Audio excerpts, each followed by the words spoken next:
यार आपके साथ भी ऐसा हुआ है कि आप जिम गए, आपने पूरे साल के पैसे भरे और अगले दिन से जिम जाना बंद? मेरे साथ हमेशा यही होता है, क्योंकि जब भी आप जिम जाते हो आपके पास दो ऑप्शन होते हैं कि आप हर महीने की जिम मेंबरशिप ले लो, हर महीने के 2,000 रुपए दो फॉर एग्जाम्पल, या फिर 24,000 के बजाय आप अभी 15,000 दे दो। और मैं जब जिम जाता हूँ मोटिवेट होकर मैं बोलता हूँ 15,000 रुपए लो एक साथ, मैं रोज जिम आऊंगा। सेम उसी कॉन्सेप्ट पे बेसिस है एसआईपी और लमसम। दोनों के फायदे भी हैं तो नुकसान भी हैं कि आज अगर आप जिम मंथली मेंबरशिप पे लेते हो और अगले दिन नहीं जाते हो तो आपका एक महीने के 2,000 रुपए का लॉस हुआ।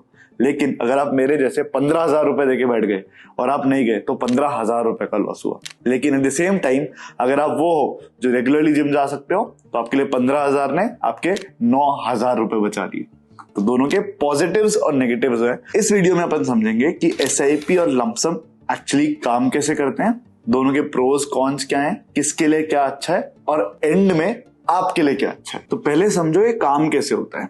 तो आपको एक बहुत इंपॉर्टेंट टर्म समझने की जरूरत है, NAV, नेट एसेट वैल्यू। अभी एग्जैक्टली होता क्या है इसको समझते हैं। कोई भी एक म्यूचुअल फंड या कोई भी फंड होता है उसके अंदर जो market value of the current investment, मतलब आपका जो फंड जिसके अंदर भी इन्वेस्ट कर रखा है उन सबकी जो मार्केट वैल्यू आज की डेट में है, उसको अगर मैं डिवाइड कर दूं टोटल नंबर ऑफ यूनिट्स से, यूनिट्स का मतलब जो उसके शेयर्स होते हैं आप ये मान लो, उससे अगर डिवाइड कर दूं तो जो पर यूनिट की कॉस्ट निकलती है उसको बोलते हैं NAV। ये मैं क्यों समझा रहा हूं, समझो ध्यान से।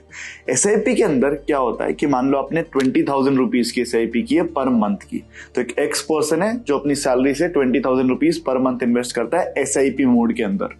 अब फर्स्ट मंथ जब उसने इन्वेस्ट किया 20,000 के ऊपर मेरी NAV थी 20 रुपीज की, तो मेरे को कितने यूनिट्स अलॉट होंगे, 1,000 यूनिट्स। नेक्स्ट मान के चलते हैं कि NAV कम हो गई, उसी सेम 20,000 मंथ 2 के अंदर मेरी NAV 10 हो गई। अब उसी सेम इन्वेस्टमेंट अमाउंट पे मुझे मिल रहे हैं 2,000 units which is 20,000 divide by 10। ये तो होता है एसआईपी मोड के अंदर। अब लमसम मोड के अंदर क्या होता है, लमसम मोड के अंदर होता है कि एक वाई पर्सन है, उसने 2 लाख रुपए इन्वेस्ट किए, 2 लाख रुपए इन्वेस्ट किए अगेन 20 की NAV पे, उसको मिल गए अप्रोक्सीमेटली 10,000 यूनिट। अब जाके जब उसने रिडीम किए तब NAV बढ़ के हो गई थी 40 रुपए की।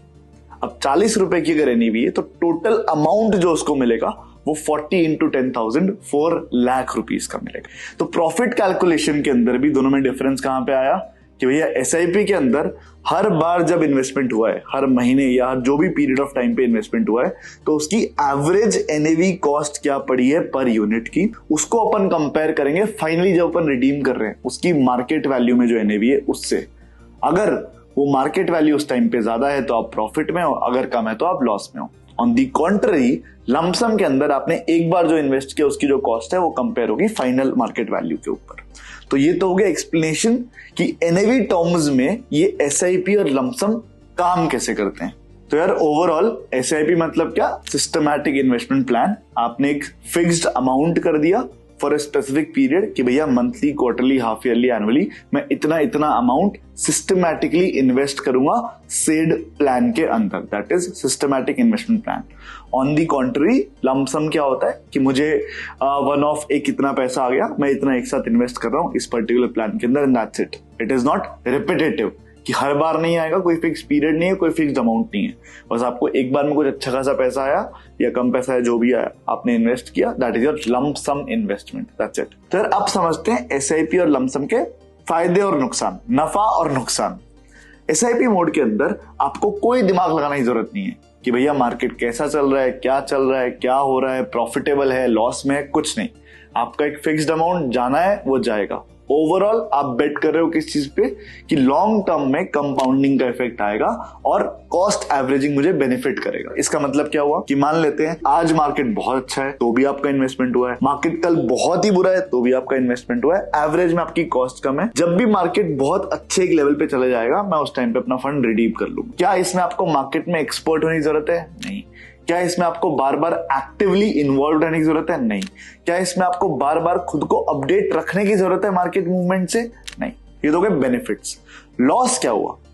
अगर कोई ऐसा बंदा है जो बोलता है कि मुझे पता है कि मार्केट में कब लॉस हो सकता है, कब प्रॉफिट हो सकता है, मार्केट कब सस्ता है और कब महंगा है, तो वो क्या करेगा, वो हल्के से ज्यादा रिटर्न्स बना सकता है। कैसे? वो क्या करेगा, मार्केट जब एकदम सस्ता है तब बहुत सारे पैसे डाल देगा और ओवरऑल रिटर्न उसके अपने से ज्यादा होंगे, क्योंकि हमने तब भी खरीदा जब मार्केट महंगा था और हमने तब भी खरीदा जब मार्केट सस्ता था। किसकी बात कर रहा हूं मैं? लमसम वाले की। लमसम में यही फायदा है। फायदा क्या है कि आपने आइडेंटिफाई किया कि मार्केट कहां पे अंडर वैल्यूड है। फॉर एग्जाम्पल एनएवी की एग्जाम्पल समझते हैं कि जब एनएवी 10 था मैंने तब आइडेंटिफाई किया और मार्केट वैल्यू 40 हो गया। एसआईपी में क्या, जब एनएवी 15 था तब भी मैंने बाई किया, जब एनएवी 20 था तब भी मैंने बाई किया, जब एनएवी 10 था तब भी मैंने बाई किया। बट लमसम के अंदर मैंने आइडेंटिफाई कर पाया जब एनएवी 10 था वहां पे, ताकि मैं पूरा प्रॉफिट अपने लिए ले पाऊं। लेकिन सबसे बड़ा नुकसान ये है कि क्या आप सच में वो आइडेंटिफाई कर सकते हो? Because markets are unpredictable. आप एक हल्का सा कैलकुलेशन लगा सकते हो, बट क्या आप उस पर 100% ट्रस्ट कर सकते हो कि भैया जो मैंने कैलकुलेशन लगाया मार्केट उसी के अकॉर्डिंग परफॉर्म करेगा? तो वहां पे वो रिस्क इन्वॉल्व है। क्योंकि आपने बहुत सुना होगा risk and return move hand in hand, risk ज्यादा तो रिटर्न ज्यादा। ये आपने गलत सुना है। सही ये है risk and the possibility of return move hand in hand. इसका मतलब क्या? अगर आपने रिस्क ज्यादा लिया है तो हो सकता है कि आपको रिटर्न ज्यादा मिले, लेकिन ये भी हो सकता है कि लॉस ज्यादा हो।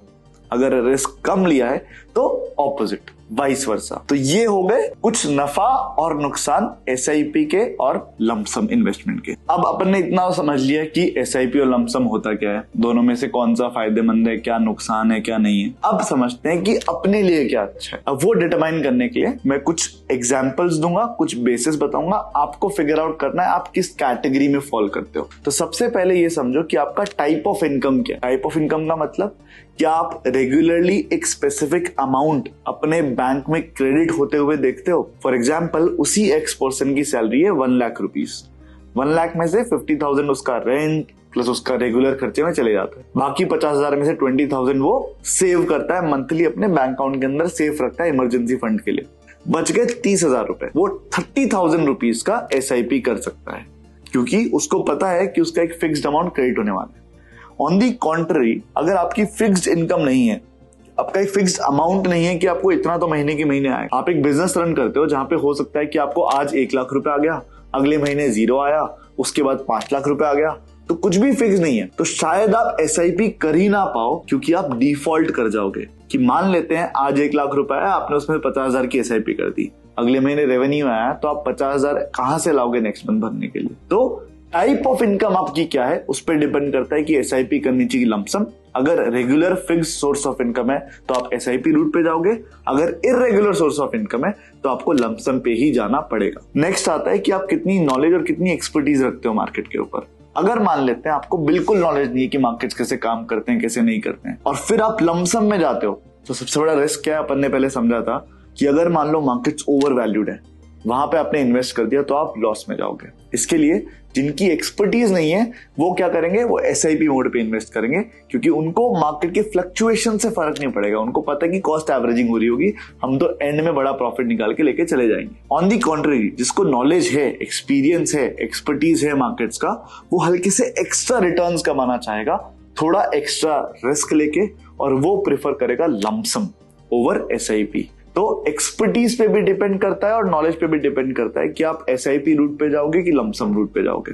आखिरी तीसरा लेकिन काफी इंपॉर्टेंट बेसिस है रिस्क एपेटाइट। अगर मान लेते हैं मैं एक वो इंसान हूं जिसको ज्यादा रिस्क नहीं लेना लाइफ में, यार मुझे नॉर्मल से मॉडरेट रिटर्न्स चाहिए, या तो मेरा बेंचमार्क मीट होना चाहिए, उसको हल्का सा बीट करना चाहिए, तो मैं एसआईपी रूट पे जाऊंगा जहां पे एवरेज होती रहेगी कॉस्ट और मैं एक डिसेंट रिटर्न के साथ अपना प्रॉफिट निकाल सकता हूं और संतुष्ट हो सकता हूं। लेकिन अगर मेरा रिस्क एपेटाइट ज्यादा है, मैं बोल सकता हूं कि थोड़ा एक्स्ट्रा मैं पुश करना चाहता हूं अपनी लिमिट को, मैं एक्स्ट्रा रिस्क लेना चाहता हूं, तो शायद मैं लमसम रूट पे जाऊंगा, क्योंकि पॉसिबिलिटी ऑफ रिटर्न्स वहां पे हायर है। एज वी अंडरस्टूड कि रिस्क के साथ पॉसिबिलिटी ऑफ रिटर्न बढ़ता है, तो लमसम के अंदर क्योंकि मेरे पास चांस है कि मैं एकदम सस्ते मोमेंट पे मैं जाके इन्वेस्ट कर सकता हूं स्टॉक मार्केट के अंदर, तो मेरे रिटर्न की पॉसिबिलिटी भी उसी हिसाब से बढ़ जाती है। तो ये 3 बेसिस थे। फर्स्ट, आपका सोर्स ऑफ इनकम कैसा है, रेगुलर है कि इरेगुलर। सेकंड, आपकी एक्सपर्टीज कैसी है मार्केट के ऊपर, आपकी नॉलेज कैसी है मार्केट के ऊपर। और थर्ड, आपका रिस्क एपेटाइट क्या है। तो यार अब अगर आप मेरे से आगे पूछोगे भैया हमको तो कंफ्यूज मत करो, हमको तो एक बता दो कि एसआईपी अच्छा है कि लमसम अच्छा है, हमको इतना समझ नहीं आता, तो there is no one straight right answer. Depend करता है इन सब क्राइटेरियाज पे। तो आपको ही देखना पड़ेगा कि आप कौन सी कैटेगरी में फॉल करते हो और उसके अकॉर्डिंग आपके लिए क्या अच्छा है। लेकिन इन सब का कंक्लूजन एक तो निकल के आता है कि भैया SIP करो कि लमसम करो, इन्वेस्टमेंट स्टार्ट करना जरूरी है, इन्वेस्ट करना जरूरी है। वो मैं क्यों बोलता हूँ, बिकॉज यहाँ पे फर्स्ट ऑफ ऑल हम सबको पता है इन्फ्लेशन का कॉन्सेप्ट कि भैया अगर पैसा पड़ा रहेगा इन्फ्लेशन उसको खाता रहेगा, डीवैल्यूएशन ऑफ मनी होता रहेगा और मैं एक अच्छी लाइफस्टाइल नहीं बना पाऊंगा। वहीं पे आप खुद सोचो, अपॉर्चुनिटी कॉस्ट एक टॉपिक आता है कि अगर आपका कुछ पैसा है जो आप यूज नहीं कर रहे हो, उसकी अपॉर्चुनिटी कॉस्ट बहुत ज्यादा है। अपॉर्चुनिटी कॉस्ट क्या, वो यही है SIP या लमसम या किसी भी सॉर्ट ऑफ इन्वेस्टमेंट के रिटर्न्स आप उस पर मिस आउट कर रहे हो अगर आप उसमें पार्टिसिपेट नहीं कर रहे हो तो। और अब इसका जो एक्सक्यूज देते थे लोग कि अरे हमको तो नॉलेज ही नहीं है ना भैया इसलिए इन्वेस्ट नहीं कर रहे, तो आप SIP रूट पे जा सकते हो। So that is the conclusion of the video. You have to decide कि आपके लिए SIP अच्छा है कि लमसम अच्छा है। We will see you in the next video. इस वीडियो के लिए अगर कोई भी डाउट्स है तो आप नीचे कॉमेंट्स में डालो, will try to answer and do subscribe to the channel. Please note, mutual fund investments are subject to market risk. Read all scheme related documents carefully.